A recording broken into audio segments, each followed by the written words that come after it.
Nous allons vous raconter l'histoire de la famille Offerman-Rothbart. Commençons par Jacques, qui est né à Varsovie en 1896. Né dans une famille juive, il est élevé de façon traditionnelle avec ses 10 frères et sœurs, mais sans fanatisme religieux. Jacques quitte l'école assez jeune et apprend le métier de tailleur, où il réussit et se fait un nom. Il épouse en 1919 une jeune femme du nom de Glika. Le couple a alors 2 enfants, Léon et Annette. Peu de temps après la naissance d'Annette, en 1928, Jacques décide de quitter la Pologne pour rejoindre la France. En effet, la famille est victime du climat antisémite. En avril 1928, il fait venir sa famille. Ils habitent tous à Paris. Jacques ouvre ensuite la maison Offerman avec un ami. Ils sont tailleurs pour dames. Jacques s'intéresse à la littérature et aux arts. Il sort et fréquente un milieu artistique, va au théâtre, à l'opéra. Fanny Rothbart, elle est née en 1917 en Pologne. Elle a 3 frères et sœurs. Elle est victime dès son enfance d'antisémitisme. Fanny n'aimait pas la Pologne.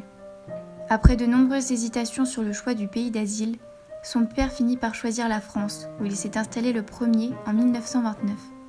Fanny et le reste de la famille le rejoignent quelques années après. Ils tiennent une épicerie rue du Maroc, dans le 19e arrondissement, à Paris. Fanny et sa sœur aînée vont apprendre la couture chez une dame, mais celle-ci les exploite et leur fait faire le ménage.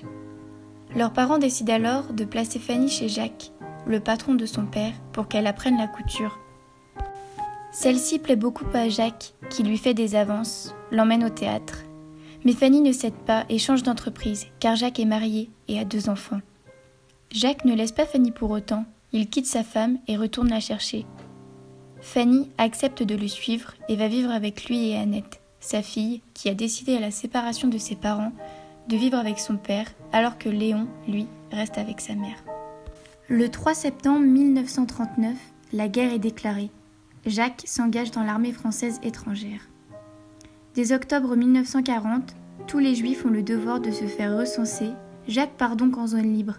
Il se fait arrêter, mais sans doute parce qu'il peut prouver qu'il possède de l'argent, il n'est pas envoyé dans un camp d'internement, mais placé en résidence forcée à Cluny. Fanny accouche le 13 décembre 1941 d'une petite fille, Claudine. Fanny, Annette et Claudine partent en zone libre en avril ou mai pour rejoindre Jacques. Le passage se fait alors en 2 temps. Annette passe en faisant semblant de transporter des pots de lait. Claudine est en fait cachée dans le panier. Fanny, elle, passe seule. Il se peut qu'elle ait emprunté un tunnel sur quelques dizaines de mètres ou qu'elle ait marché dans des fossés le long d'une route, puis qu'elle ait traversé de grands champs et des espaces boisés la nuit.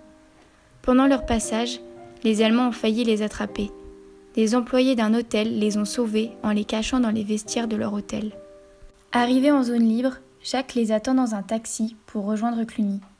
D'après les descriptions de Fanny, leur logement, situé aux 4 rue Prudhon, était exigu. Un peu plus tard, un événement marque la famille réfugiée à Cluny. Léon, le fils aîné de Jacques, est arrêté à Paris. Il sera livré aux autorités allemandes et déporté pour Auschwitz, dont il ne reviendra pas. La correspondance entre Jacques et Léon montre que la famille vit discrètement et plutôt modestement. En juin 1942, ils sont rejoints par le jeune frère de Fanny, Joseph. Le 1er octobre 1942, Annette fait sa rentrée au cours Saint-Joseph des Récollets. Malade, Joseph entre à l'hôpital de Mâcon en janvier 1943. Le 20 ou le 21 février 1943, il est arrêté à l'hôpital. En effet, Jacques a divulgué aux gendarmes le lieu où se trouvait son beau-frère lorsqu'ils viennent le chercher dans leur résidence de Cluny. Jacques ne pensait pas que ces derniers le diraient aux Allemands. Joseph sera déporté, et à partir de ce moment-là, on perd sa trace, mais il est certain qu'il ne reviendra pas de sa déportation. Le matin du 14 février 1944, la troupe allemande pénètre dans Cluny et barre les principales sorties. Les soldats allemands traquent les résistants locaux. Jacques est alors recherché, mais il n'est pas arrêté ce jour-là, car il a trouvé une cachette efficace. Cependant, sans doute victime d'une dénonciation de la part d'une ancienne maîtresse désireuse de se venger de lui, le soir du 27 février 1944, la Gestapo se présente. Elle a en main une photographie qui lui permet d'identifier Jacques. Celui-ci est donc transféré à la prison de Montluc, à Lyon, avec son ami Zach, où ils sont interrogés par les services de Klaus Barbie, puis envoyés à Drancy. Au début du mois de mars 1944, Fanny est arrêtée, elle aussi. Annette et Claudine échappent à l'arrestation grâce à la voisine qui les cache.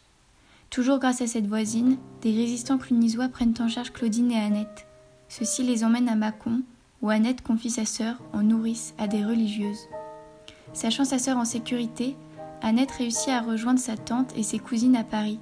Puis, au printemps 1944, elle revient en Saône-et-Loire pour récupérer Claudine et l'emmène au château de Lamberval, là où sont cachées ses cousines. À Drancy, Jacques retrouve Fanny et des amis, et ils sont tous déportés dans le même wagon pour Auschwitz, le 27 mars 1944. C'est la dernière fois qu'ils se verront. À leur arrivée, ils sont affectés à des commandos de travailleurs différents. Jacques meurt en avril 1945 de maladie et de fatigue. Fanny survit au camp et récupère Claudine. Fanny se remariera ultérieurement avec un rescapé des camps, surnommé Max, qui aidera à élever Claudine. Fanny décède en 2005. Annette, elle, à la Libération, rejoint sa mère, saine et sauve à Paris. En célébrant la Libération, elle retrouve par hasard un Gadzar clunisois sur les Champs-Élysées. C'est lui qu'elle épouse en 1947 et ils s'installeront aux alentours de Paris. Annette aura une fille, Dominique. Annette décédera dans les années 2000. Quant à Claudine, petite fille cachée, sauvée, elle vit désormais dans les Alpes-Maritimes avec son époux Michel. Elle a 2 filles, Sonia et Fabienne.